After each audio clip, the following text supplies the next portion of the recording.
이 아침에 주신 하나님의 말씀을 보겠습니다. 구약 성경입니다.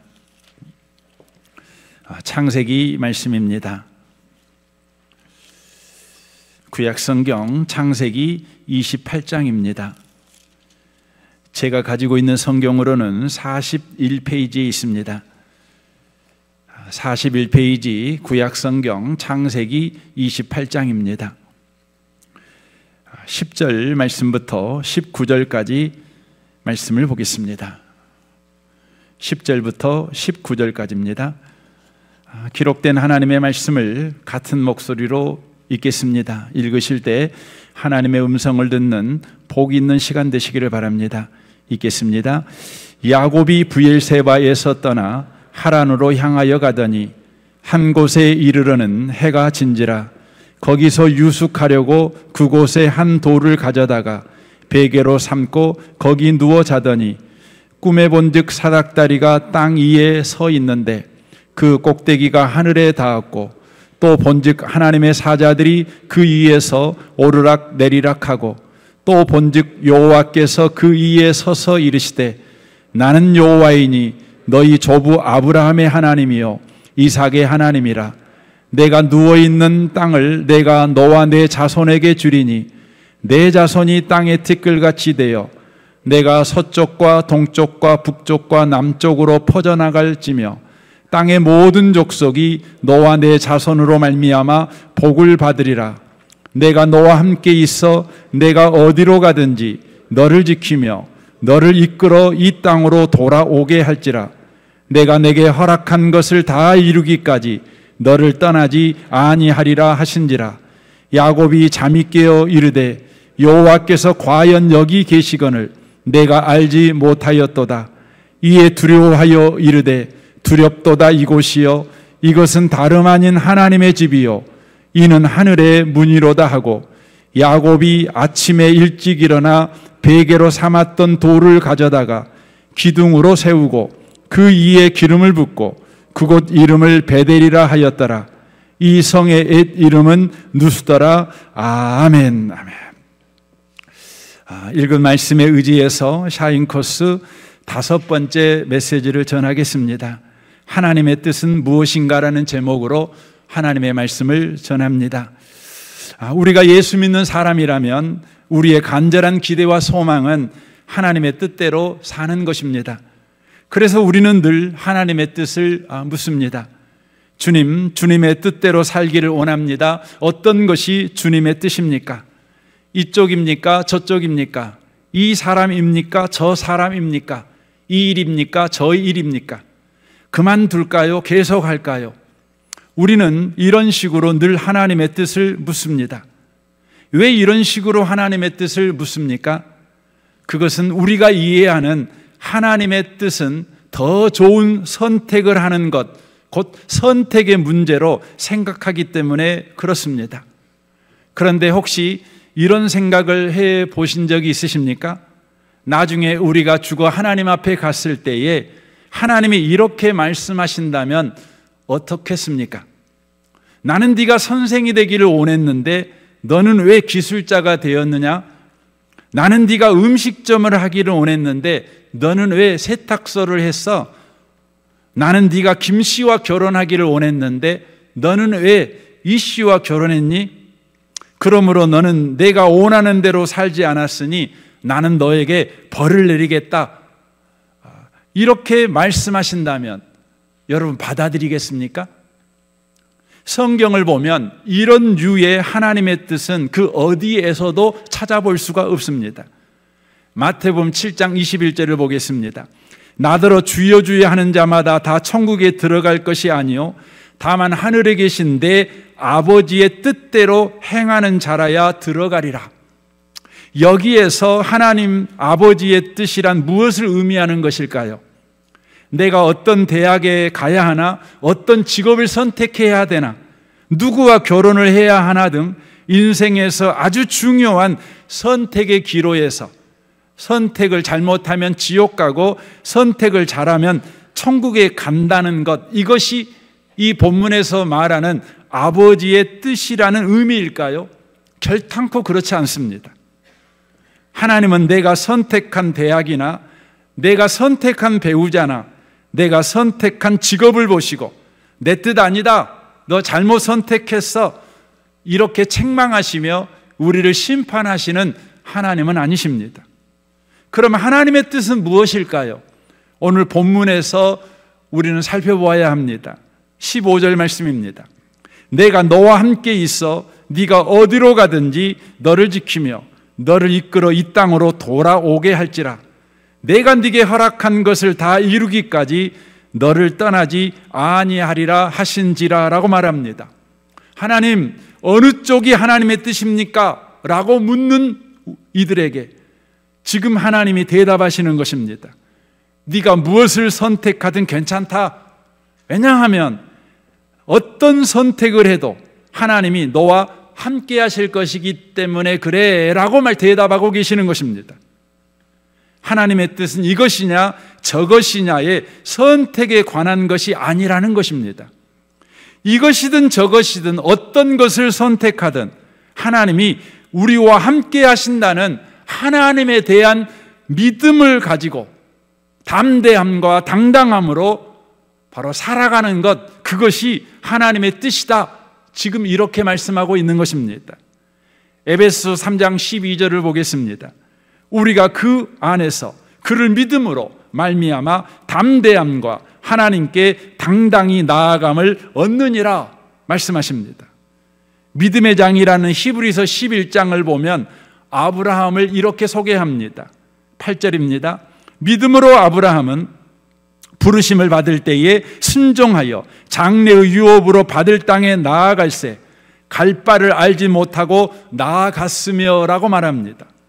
아브라함은 가야 할 곳을 탁월하게 선택한 사람이 아닙니다.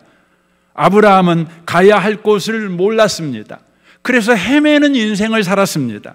그러나 아브라함은 약속하신 하나님이 함께 계셔서 한치의 오차도 없이 신실하게 인도하실 것이라는 하나님에 대한 믿음으로 갈 바를 몰라 헤맬 때에도 매일매일을 담대함과 당당함으로 걸어갔던 사람이라는 것입니다. 이렇게 성경이 소개하고 있는 것입니다. 이것이 하나님의 뜻대로 사는 사람이라고 성경은 소개하고 있는 것입니다. 하나님은 예수를 믿는 우리에게 놀라운 약속을 하셨습니다. 사도행전 1장 8절입니다. 오직 성령이 너희에게 임하시면 너희가 권능을 받고 예루살렘과 온 유대와 사마리아와 땅끝까지 이르러 내 증인이 되리라 하시니라 라고 말씀합니다. 이 말씀은 증인이 되라는 명령의 말씀이거나 사명의 말씀이 아닙니다. 증인이 되게 만드시겠다는 하나님의 약속이며 하나님의 의지의 말씀입니다. 그러므로 이 말씀을 이렇게 다시 의역하여 읽을 수 있습니다. 오직 성령이 너에게 임하면 너희가 예루살렘 어느 골목에 서 있든지 유대 땅 어느 마을에 서 있든지 사마리아의 어느 광장 그리고 세상 어디에 있든지 그곳이 땅끝이라고 불리우는 절망의 땅일지라도 세상 사람들이 하나님이 너희와 함께 하시며 역사하신다는 이 사실을 너희를 통해 반드시 듣고 보게 만들어낼 것이다 라고 읽을 수 있습니다. 당시의 유대인들은 하나님이 예루살렘 성전 지성소 한 장소에만 머물러 계신다고 믿었습니다. 그러므로 유대인들의 신앙으로는 사도행전 1장 8절의 말씀을 받아들일 수가 없었습니다. 그래서 유대인들은 예루살렘 성전 외에도 하나님이 우리와 함께 계신다고 말하는 기독교인들을 신성 모독죄를 범한 자로 여기고 무자비하게 공격했습니다. 그 대표적인 사건이 사도행전 7장의 스데반 사건입니다. 스데반은 이렇게 변론합니다. 49절입니다. 주께서 이르시되 하늘은 나의 보좌요 땅은 나의 발등상이니 너희가 나를 위하여 무슨 집을 짓겠으며 나의 안식할 처소가 어디냐? 이 모든 것이 다 내 손으로 지은 것이 아니냐 함과 같으니라 라고 말합니다. 스데반 집사가 말하는 요지는 이것입니다. 하나님은 사람이 지은 예루살렘 성전에만 갇혀 계신 분이 아니다. 당신이 창조한 모든 곳에서 우리와 함께 계시는 분이시다 라고 말하는 것입니다. 스데반은 이 변론의 진실성과 정당성을 위해 맨 처음 소환하는 사람이 아브라함입니다. 2절입니다. 스데반이 이르되 여러분 부형들이여 들으소서. 우리 조상 아브라함이 하란에 있기 전 메소포타미아에 있을 때에 영광의 하나님이 그에게 보여라고 말합니다. 아브라함이 하나님을 만난 곳 장소는 예루살렘 성전이 아니었습니다. 아브라함이 예루살렘 성전에 있을 때에 영광의 하나님이 아브라함을 만나 주신 것이 아닙니다. 아브라함을 하나님께서 만나 주신 장소는 온갖 전설과 신화의 땅, 우상 숭배의 땅인 메소포타미아였습니다. 이는 메소포타미아에도 하나님께서 아브라함과 함께 계셨다는 것이고 메소포타미아도 하나님이 임재하시는 땅이었다는 것을 말하는 것입니다. 4절을 보십시오. 아브라함이 갈대아 사람의 땅을 떠나 하란에 거하다가 그의 아버지가 죽음에 하나님이 그를 거기서 너희 지금 사는 이 땅으로 옮기셨느니라 라고 말합니다. 아브라함이 메소포타미아를 떠나서 하란 땅에 머물게 되었습니다. 이 하란이라는 이 단어는 아카디어로 길목이라는 의미의 바로 지명입니다. 그러니까 교통의 요충지라는 의미이지요. 그러므로 이 하란 땅은 상업이 많이 발전한 곳입니다. 그리고 이 땅은 우상 숭배가 행행했는데 특별히 이 땅에는요 달신, 난나를 섬기는 바로 도시였습니다. 이 달신 난나는 오늘날의 이슬람이 믿는 알라 신의 원형입니다. 그러니까 이슬람은 바로 초승달을 숭배하고 있지 않습니까? 달신을 숭배하고 있죠. 이 달신이 이 하란 땅에서 숭배하기 시작한 신이라는 것을 우리가 상식적으로 이해하셔야 됩니다. 바로 이 달신을 숭배하는 이 하란 땅에서 우리 하나님께서는 아브라함을 만나 주셨습니다. 그리고는 이 하란 땅에서 창세기 12장 1절부터 3절의 약속의 말씀을 아브라함에게 주시는 것입니다. 그러니 하란 땅도 하나님이 임재하시는 땅, 하나님께서 아브라함과 함께 하신 땅이었다는 것을 바로 성경이 증언하고 있는 것입니다. 스데반은 요셉 이야기를 계속 이어갑니다. 7장 9절입니다. 여러 조상이 요셉을 시기하여 애굽에 팔았더니 하나님이 그와 함께 계셔 그 모든 환난에서 건져내사 애굽왕 바로 앞에서 은총과 지혜를 주심에 바로가 그를 애굽과 자기 온 집의 통치자로 세웠느니라 라고 말합니다. 가나안 땅에 살고 있었던 요셉이 형들에 의하여서 애굽 땅으로 팔려가게 됩니다. 그런데 요셉이 혼자 애굽 땅으로 내려간 것이 아니라 하나님도 함께 요셉과 함께 애굽 땅으로 내려가셨습니다. 하나님은 애굽 땅에 임재하셨고 요셉에게 지혜를 주셨고 요셉의 인생을 보호하고 인도해 주셨습니다. 우상의 땅인 애굽 땅도 바로 하나님이 임재하신 땅이었고 하나님이 통치하시는 땅이었고 하나님이 우리와 함께 하시는 땅이었다고 하는 것입니다. 스데반의 이 변론을 증언하는 바로 책이 뭡니까? 바로 사도행전입니다. 사도행전은 하나님은 하나님이 창조한 모든 곳에 아니 예수 믿는 자들과 항제나 함께 계신다는 역사적 증언을 하고 있는 책이 바로 사도행전입니다. 그래서 사도행전의 첫 이야기는 성령 하나님께서 강림하는 사건을 기록하고 있는데 이 성령 하나님이 어디에 강림하시느냐? 유대인들이 믿고 있는 예루살렘 성전 지성소에 처음으로 성령 하나님이 강림하시느냐? 그렇지 않습니다. 최초의 성령 하나님이 바로 강림하시는 장소는 바로 마가라는 사람의 개인집이었습니다. 화려하게 꾸며놓은 거실도 아니었고 안방도 아니었고 허드렛 방인 바로 다락방이었습니다. 골방이었습니다. 그 골방에 성령께서 임하셨습니다. 임하신 그 성령은 그 방의 한 구석에 임하신 분이 아니라 그 방에 가득 충만하게 임재하신 분이셨습니다. 그리고 그 집에 앉아있는 모든 사람들 각각에게도 또한 성령께서 임하셨습니다. 사도행전 10장을 보면 베드로가 기도하다가 하나님의 임재를 경험하게 됩니다. 그런데 그 장소가 무두장 시몬의 집이었습니다. 무두장이 뭐 하는 사람입니까? 무두장은 죽은 동물의 가죽을 다루는 바로 기술자입니다. 율법에는 죽은 동물을 한 번이라도 만지는 자는 부정한 자다. 그러므로 이런 자는 한 달 동안 성전에 출입할 수 없다라고 성경에 기록해 놓고 있습니다. 무두장인 시몬은 어떠한 형편에 있을까요? 그는 가죽을 얻기 위해서 매일 죽은 동물의 시신을 만져야만 합니다.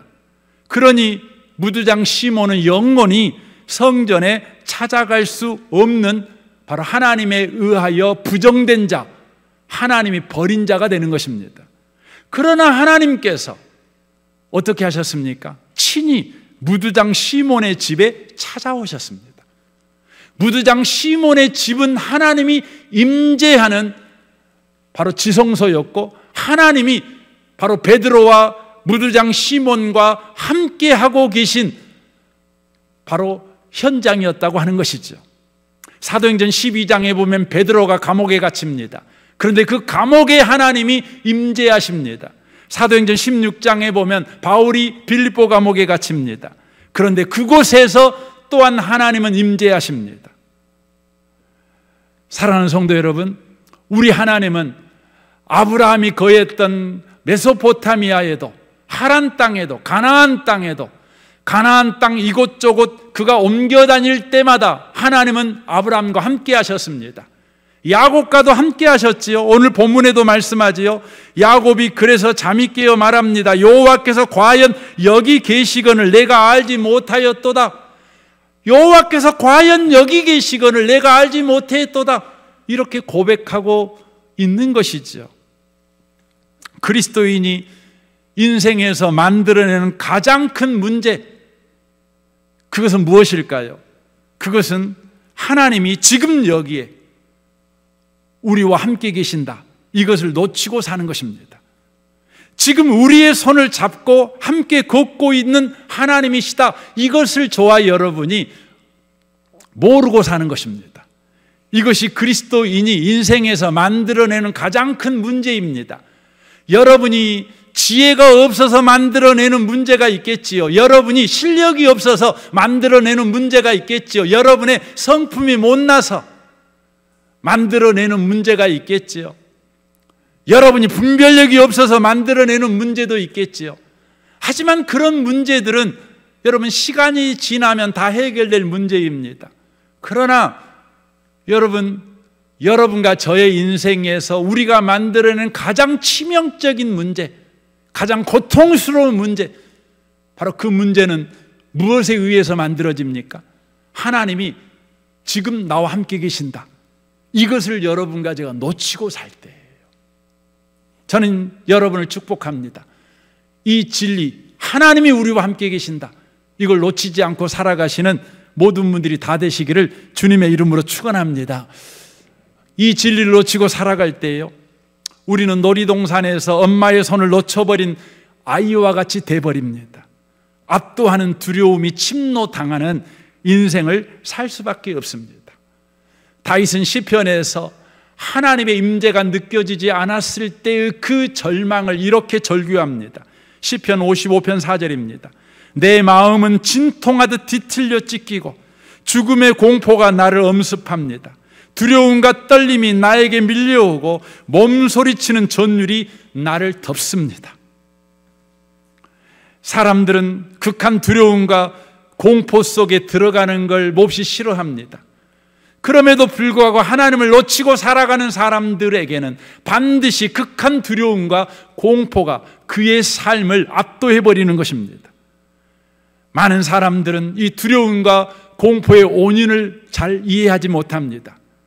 그리고는 자기에게 다가온 이 두려움과 공포를 해결하기 위해서 많은 노력을 합니다. 그러나 아이러니하게도 더 많이 노력하면 노력할수록 사람들은 더 큰 두려움과 공포에 사로잡히게 됩니다. 왜냐하면 사람의 노력은 범죄한 아담과 하와가 너무나 두려워서 이 두려움에서 벗어나기 위해서 무화과 나무 잎을 엮고 치마를 만들어 입은 것과 같은 것이기 때문에 그렇습니다. 사람은 자기 스스로 자기를 구원할 수 없습니다. 욥은 자기 안에 불쑥불쑥 찾아오는 두려움을 없애기 위해서 종교적 열심을 동원했습니다. 누구보다도 그는 죄를 짓지 않으려고 애쓰는 인생을 살았고 예배에 실패하지 않으려고 노력한 인생을 또한 살았습니다. 자녀들에게도 재앙이 미치지 않도록 자녀들을 잘 단속하는 삶을 그가 살았습니다. 그러나 욥에게 고난이 덮쳐왔습니다. 그때 욥은 이렇게 고백합니다. 욥기 3장 25절입니다. 내가 두려워하는 그것이 내게 임하고 내가 무서워하는 그것이 내 몸에 미쳤구나. 나에게는 평온도 없고 안일도 없고 휴식도 없고 다만 불안만이 있구나. 아마 이곳에 계신 여러분들은 다 그리스도인인 까닭에 욥처럼 불쑥불쑥 찾아오는 두려움을 없애기 위해서 종교적 열심을 동원하시는 분들이 많이 있으실 것입니다. 예배도 잘 드리려고 애쓰고 기도 생활도 잘하려고 애쓰고 교회에서 봉사도 잘하려고 애쓰지요. 헌금 생활도 잘하려고 애쓰지요. 그러나 이 종교적 열심이 두려움의 문제를 해결할 수 있는 것은 아닙니다. 하나님 없음으로 하나님이 우리와 함께 하신다는 것을 알지 못함으로 우리에게 찾아오는 이 두려움의 문제를 여러분 해결할 수는 없습니다. 그러면 여러분 어떻게 두려움의 문제는 해결될 수 있는 것입니까? 요한복음 8장 32절은 이렇게 우리에게 말씀합니다. 진리를 알지니 진리가 너희를 자유롭게 하리라. 진리를 알지니 진리가 너희를 자유롭게 하리라 라고 말합니다. 진리만이 우리에게 자유를 준다는 것이죠. 진리만이 두려움에서 해방시켜 준다는 것이죠. 어떤 방법이 없다는 것입니다. 우리의 종교적 열심이나 헌신이나 노력이나 희생이나 그 어떤 것도 선한 행위도 우리를 해방시키지 못합니다. 자유를 주지 못합니다. 오직 진리만이 우리에게 자유를 준다는 것입니다. 그러면 진리가 무엇입니까? 우리는 진리에 대한 오해된 이해를 가지고 있습니다. 진리는 옳은 소리요, 원리원칙이라는 생각, 이게 진리다라는 생각이죠. 그래서 진리를 좀 더 부정적으로 생각하는 사람들은 꼰대들의 잔소리쯤으로 생각합니다. 그래서 요즘 사람들은 진리를 거부합니다. 진리를 없애버리자고 합니다. 대신 각자의 생각을 진리로 간주하자고 주장합니다. 자기 자신의 생각이 진리라는 진리의 개인화, 주관화가 대세가 돼버린 세상이 요즘 세상입니다. 지금 우리는 각자의 말이 진리라고 우기는 세상을 살고 있습니다. 그러면 성경이 말하는 진리는 뭘까요? 요한복음 14장 6절은 이렇게 말합니다. 예수께서 이르시되 내가 곧 길이요 진리요 생명이니라고 말씀합니다. 예수님이 진리랍니다. 여러분 원리원칙이 진리가 아니에요. 옳은 말이 진리가 아니에요. 좋은 말이 진리가 아니에요. 진리는 예수님 뿐이에요. 그러므로 진리는 인격이라는 말입니다. 진리는 어떤 개념이 아니에요. 어떤 사상이 아니에요. 어떤 법칙이 아니에요. 진리는 인격이신 예수님이셔요. 예수님이 누구이십니까? 마태복음 1장 21절에 이렇게 말합니다. 아들을 낳으리니 이름을 예수라 하라. 이는 그가 자기 백성을 그들의 죄에서 구원할 자임이시라 하시니라. 이 모든 일이 된 것은 주께서 선지자로 하신 말씀을 이루려 하심이니 이르시되 보라 처녀가 잉태하여 아들을 낳을 것이요 그의 이름은 임마누엘이라 하리라 하셨으니 이를 번역한즉 하나님이 우리와 함께 계신다 함이라 라고 말씀합니다. 진리는 예수님이십니다. 예수님은 하나님이 우리와 함께 하신다, 이게 예수님이십니다. 그러니까 하나님이 우리와 함께 하시는 분, 우리와 함께 하시는 하나님, 그분이 예수님이시라는 것이죠. 그러니까 진리가 뭡니까? 우리와 함께 하시는 하나님이신 예수님, 이게 진리예요. 이 진리를 여러분과 제가 알게 될 때, 이 진리가 저와 여러분을 주장하게 될 때 우리는 비로소 자유하는 인생을 살아가게 된다는 것이지요. 그렇다면 여러분과 제가 이런 질문을 할 수 있죠. 예수님이 진리셔서 진리를 알면 자유케 해주신다고 하는데, 그러면 예수님은 우리를 어떻게 자유케 해주시는 분이십니까? 이렇게 우리가 질문할 수 있을 것입니다. 요한복음 4장 18절입니다. 사랑 안에 두려움이 없고 온전한 사랑이 두려움을 내쫓나니 두려움에는 형벌이 있음이라. 두려워하는 자는 사랑 안에서 온전히 이루게 하였느니라. 우리가 사랑하면 그가 먼저 우리를 사랑하셨음이니라 라고 말합니다. 사랑 안에는 두려움이 없대요. 그러니까 예수님은 어떻게 우리를 두려움에서 자유케 해주시는가, 두려움에서 해방시켜 주시는가? 바로 그 방법은 우리와 함께 하시는 하나님이신 예수께서 우리를 사랑으로 안으셔서 두려움을에서 해방시켜 주신다는 거예요. 다시 말씀드릴까요? 우리와 함께 하신 하나님이신 예수께서 우리를요 사랑으로 안아주심으로 말미암아 두려움에서 우리는 해방된다는 것입니다. 이 말은 예수님께서 우리를 사랑으로 안으면 두려움 자체가 없게 만들어주신다, 이런 의미의 말이 아닙니다. 여러분과 제가 예수를 믿어도, 주님께서 우리를 사랑으로 감싸 주셔도 우리는 평생 두려움을 가지고 삽니다. 우리는 오직 천국 가야만 두려움이 완전히 해결되는 것이죠. 여러분과 제가 기도 생활 잘해도, 여러분과 제가 성경 많이 읽어도 여러분과 저에게 여전히 두려움이 있습니다. 그러면 예수님 믿으면, 아니 예수님께서 사랑으로 우리를 안아주시면 두려움에서 해방된다는 말이 그러면 무슨 말입니까? 무슨 의미일까요? 그것은 바로 두려움의 종이 되지 않게 하신다는 말입니다. 두려움의 종이 되지 않는다, 이 말이 어떤 말일까요? 이 말은요, 두려움을 두려워하지 않게 하신다는 의미의 말입니다. 다시 말하면 두려움이 만들어내는 결과를 두려워하지 않게 하신다라는 의미의 말입니다. 두려움이 만들어내는 결과를 두려워하지 않게 만들어주신다는 것이죠. 누구나 다 두려움을 갖게 되면 두려움 자체에 대한 두려움을 갖고 있는 것이 아니라 두려움이 만들어내는 결과에 대한 두려움을 우리는 갖습니다. 병을 우리가 두려워하는 것이 아니라 병이 만들어낼 우리의 미래에 대한 두려움, 이 질병이 만들어낼 이 죽음이라는 결과에 대한 두려움을 우리가 갖는 것입니다. 그런데 예수께서 사랑으로 우리를 안아주시게 될 때에 두려움이 만들어내는 결과를 두려워하지 않게 만들어주신다는 것입니다.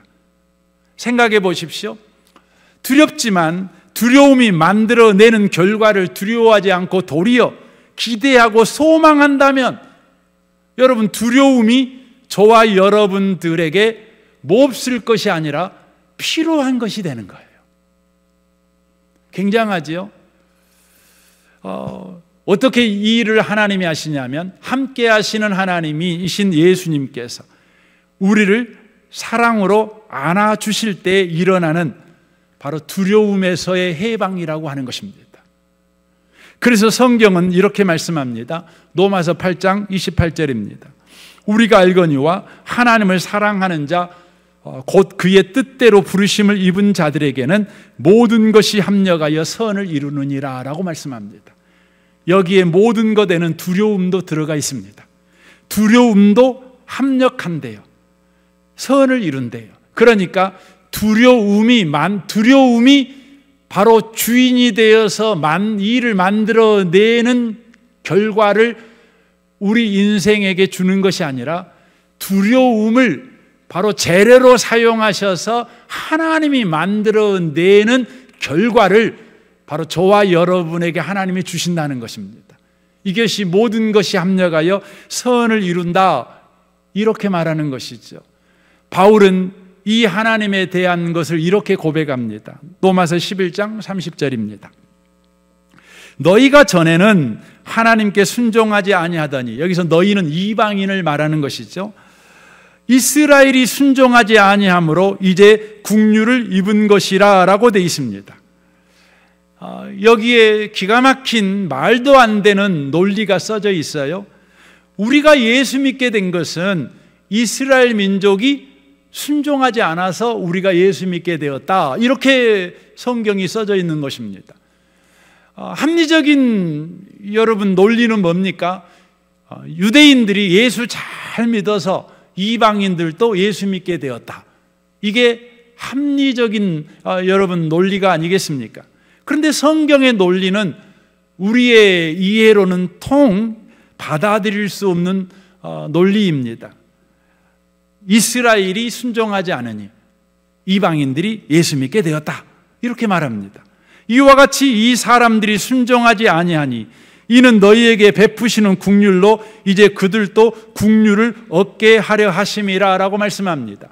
그러니까 이스라엘의 불순종이 만들어내는 결과가 역사 속에서 주인 노릇하지 아니하고 이스라엘의 불순종을 가지고 합력하여 선을 이루시는 하나님의 역사가 인류 역사에 바로 드러나게 하셨다는 거예요. 그게 뭐예요? 바로 이방인들이 예수 믿게 하셨다는 것이죠. 32절 보십시오. 하나님이 모든 사람을 순종하지 아니하는 가운데 가두어 두심은 모든 사람에게 국류를 베풀려 하심이로다. 깊도다. 하나님의 지혜와 지식의 풍성함이여 그의 판단은 헤아리지 못할 것이며 그의 길은 찾지 못할 것이로다. 누가 주의 마음을 알았느냐? 누가 그의 모사가 되었느냐? 누가 주께 먼저 들여서 갚으심을 받겠느냐? 이는 만물이 주에게서 나오고 주로 말미암고 주께로 돌아감이라. 그에게 영광이 세세에 있을지어다. 아멘이라고 말합니다. 이스라엘의 실패를 가지고 이방인의 성공을 만드시는 그 하나님의 지혜, 이스라엘의 불순종을 가지고 이방인의 순종을 만들어내는 하나님의 그 사랑의 풍성함, 지금 그것을 바울은 지금 고백하고 있는 것입니다. 이 고백은 바울이 깨달음을 고백하고 있는 내용이 아니에요. 바울이 삶 속에서 경험한 간증을 지금 고백하고 있는 것입니다. 바울은 선교사였습니다. 1차, 2차, 3차 노마에 제수가 되어서 잡혀가서 노마에서 복음을 전한 것까지 합하면 4차에 걸쳐서 그가 전도 여행을 합니다. 그의 전도 여행을 할 때마다 그의 전도 전략은 항상 똑같았습니다. 그것은 뭐였냐면 바로 그 도시에 있는 유대인의 해당에 들어가서 유대인들에게 먼저 복음을 전하는 것입니다. 왜 그렇게 했을까요? 바울 자신도 유대인이기 때문에 그렇겠죠. 그리고 더 나아가 유대인들이 복음을 받아들여 그들이 이방인들에게 복음을 전하는 자가 되기를 원하는 바로 바울의 소망이 있은 까닭에 그랬을 것입니다. 그런데요, 바울이 유대인 해당에 가서 복음을 전할 때마다 유대인들은 바울이 전한 복음을 항상 거부했습니다. 도리어 핍박했습니다. 그리고 그 도시에서 복음을 전하지 못하도록 바울을 추방해버렸습니다. 비시디의 안디옥에서 그랬죠. 이고니온에서 그랬죠. 누스드라에서 그랬죠. 더베에서 그랬죠. 여러분 성경을 읽어보시면 어느 지역에서나 늘 바울이 유대인들에게 복음을 전하면 유대인들은 그 복음을 거절하고 거부하고 폭력을 이두르고 사람들을 선동해서 그 도시에서 쫓아내버리는 악행을 저지릅니다. 근데 그 결과는 어떻게 되었죠? 그 결과는요, 이방인들이 예수 믿는 일이 막 일어나는 것입니다. 유대인들이 핍박하면 핍박할수록 이방인들이 더 예수 믿는 사람의 수가 많아지는 것입니다. 이방인들의, 유대인들의 핍박이 만들어내는 결과가 그 도시에 왕노릇하지 아니하고 이방인들의, 유대인들의 그 핍박을 사용하여 일하시는 하나님의 역사가 그 도시에서 왕노릇해버리는 것입니다. 그리하여 이방인의 믿는 자의 수가 날마다 더해지는 결과가 일어나게 된 것입니다. 사랑하는 성도 여러분, 우리는 늘 이것이냐 저것이냐, 무엇을 선택해야 하나님의 뜻대로 선택한 것이며 하나님의 뜻대로 살 수 있을 것이냐에 대한 고민을 늘 가지고 살아갑니다. 우리가 선택한 것이 잘못되어질 때 우리는 후회 막심이고 두려워합니다. 우리 마음에 내가 하나님의 뜻대로 살지 않아서 이렇게 된 거야, 하나님의 뜻대로 선택하지 않고 엉뚱한 것을 선택해서 이 결과가 내게 주어진 거야 라는 두려움이 우리 가운데 있습니다. 그러나 주님은 우리에게 이렇게 말씀합니다. 하나님의 뜻은 이것이냐 저것이냐가 아니야. 네가 선택한 것이 잘못되어질지라도 그것은 네가 하나님의 뜻을 오해하고 잘못 선택했기 때문에 나온 결과라고 자책하지 마. 네가 어떤 것을 선택했든지 지금 함께 계신 하나님께서 나를 사랑으로 안고 계신다. 그러므로 모든 것이 합력하여 선을 이루신다. 이 하나님에 대한 믿음을 가지고 담대하게 당당하게 오늘도 살아가. 이것이 하나님의 뜻이야. 이렇게 말씀하고 있는 것입니다. 나 망했어. 이렇게 생각하는 분 계십니까? 여러분 절대 그렇게 말하지 마십시오. 마지막으로 요셉의 고백을 좀 들어봤으면 좋겠습니다.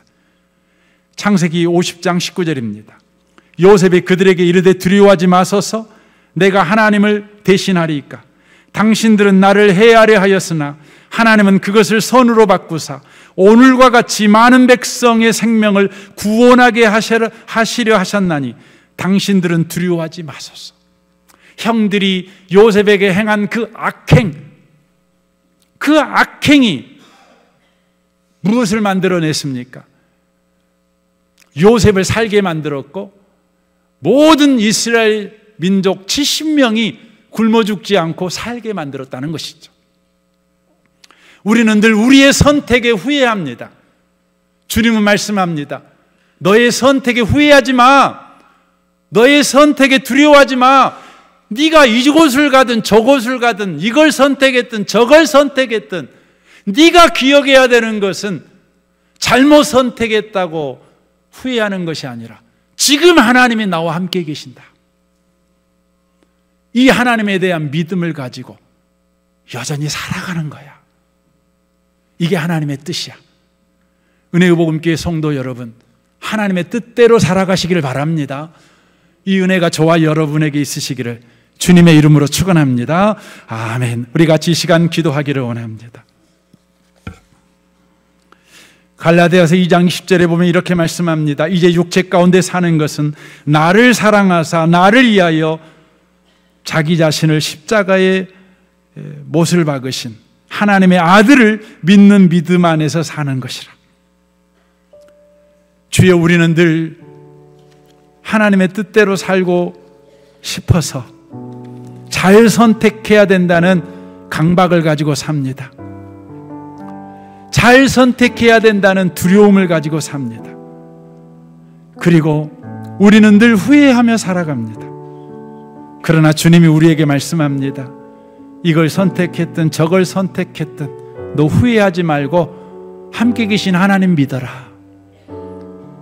후회하느라고 시간 허비하지 말고 하나님을 믿는 믿음을 가지고 담대하게 당당하게 살아가라. 주님 그렇습니다. 아멘입니다. 그렇게 살겠습니다. 이 시간에 여러분, 우리 하나님 앞에 이 기도를 우리 같이 했으면 좋겠습니다. 우리 통성으로 기도하겠습니다. 오 하나님 아버지, 그렇습니다. 왜 나를 오 주님, 어둠 속에 홀로 우리는 늘 두시는지 하나님의 뜻대로 살아가려는 소원을 가지고 있지만 하나님의 뜻이 무엇인지를 바르게 이해하지 못하여 늘 선택하느라고, 더 좋은 걸 선택하느라고 우리의 시간을 너무 많이 허비해버립니다. 선택한 이후에도 늘 후회하는 일에 우리의 시간을 허비해버립니다. 정죄하느라고 우리 시간을 허비해버립니다. 잘못된 선택을 했다는 낙심 때문에 두려움에 붙잡혀 살아갑니다. 두려움이 만들어내는 그 결과에 묶여 살아갑니다. 주님, 이제 주의 말씀을 통해 하나님의 뜻이 무엇인지를 알았사오니 내가 무엇을 선택하든 하나님이 나와 함께 계신다, 하나님에 대한 믿음을 가지고 담대하게 당당하게 살아내는 자 되게 하시옵소서. 이것이 하나님의 뜻인 줄 믿습니다.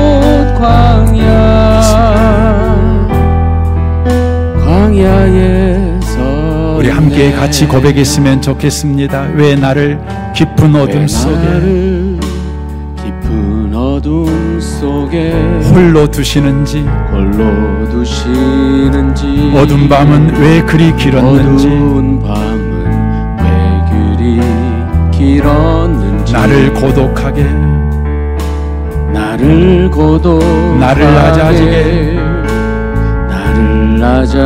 세상 어디에도 기댈 곳이 없게 하셨네. 광야에 서 있네. 광야에 서 있네. 주님만이 내 도움이 되시고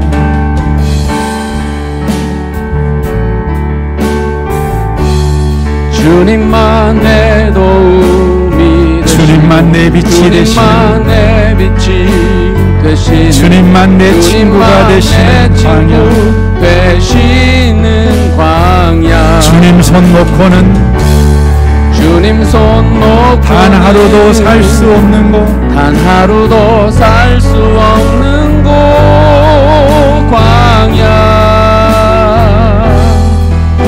광야에서 주님만 내 도움이 되시고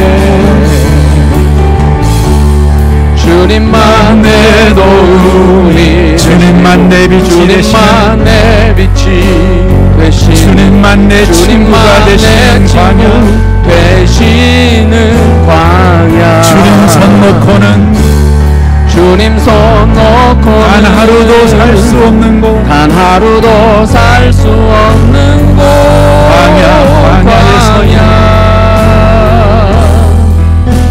우리 다시 한번 우리 가슴에 손을 얹고 고백합시다. 주님만 내 도움이 되시고 주님만 내 도움이 되시고 주님만 내 빛이 되시는 주님만 내 친구 되시는 광야 주님 손 놓고는 단 하루도 살 수 없는 곳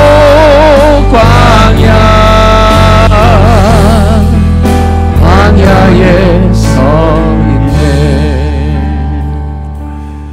주님, 우리는 예수 믿는 사람임에도 불구하고 더 좋은 것을 선택하느라 너무 많은 시간을 허비해버립니다. 너무 많은 갈등을 합니다. 너무 많은 고민을 합니다. 선택을 한 이후에도 잘된 선택일까 잘못한 선택일까 머뭇머뭇거리며 눈치 보며 여전히 눈치 싸움하는 인생을 살아갑니다. 내가 선택한 것이 잘못되어지면 우리는 하들짝 놀랍니다. 두려워합니다. 염려합니다. 그리고 후회합니다. 후회하느라고 인생을 또 다 허비해버립니다.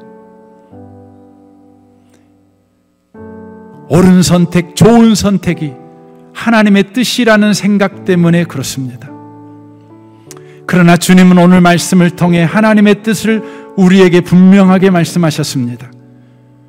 이것을 선택하든 저것을 선택하든 함께 하신 하나님이 너를 붙들고 있다는 하나님에 대한 믿음을 가지고 담대함과 당당함으로 살아가. 이것이 하나님의 뜻이라고 말씀해 주셨습니다. 아멘입니다. 주님, 이제 선택하느라고, 선택한 이후에 후회하느라고 시간을 허비하지 않겠습니다. 하나님이 우리와 함께 계신다는 이 믿음을 가지고 담대하게, 당당하게, 충성되게 살아가겠습니다. 시간 허비하지 아니하고 최선을 다해서 내게 주어진 삶의 환경 속에서, 직업 속에서, 가정 속에서 그렇게 살아내겠습니다. 모든 것을 합력하여 선을 이루시는 하나님이 일하고 계시니 내 인생은 내가 선택하여 내가 만들어가는 인생이 되지 아니하고 주님이 개입하여 주님이 만들어가는 인생이 되어질 것입니다. 주님이 승리하는 인생이 되어질 것입니다. 주님의 이야기가 내 인생이 되어질 것입니다. 이 놀라운 주님을 찬양하며 경배하며 감사하며 여전히 인생을 살아가는 자 되게 해 주옵소서. 이 시간에 헌금합니다. 헌금하는 모든 손들, 주님이 붙잡고 있는 손이니 엄마 손을 놓쳐버린 아이처럼 두려워하지 않게 해 주옵소서. 주님이 손을 놓지 않을 것입니다. 내가 주님 손 놔도 주님이 내 손 놓지 않을 것입니다. 고아 의식을 가지고 살아도 진실은 나는 고아가 아니라는 것입니다. 주님, 이번 주에 우리 성도들이 다 주님이 내 손 잡고 있으니 나도 주님 손 잡겠습니다. 주여하며 살아가는 우리 성도들 되게 하여 주옵소서. 예수님의 이름으로 기도합니다. 아멘.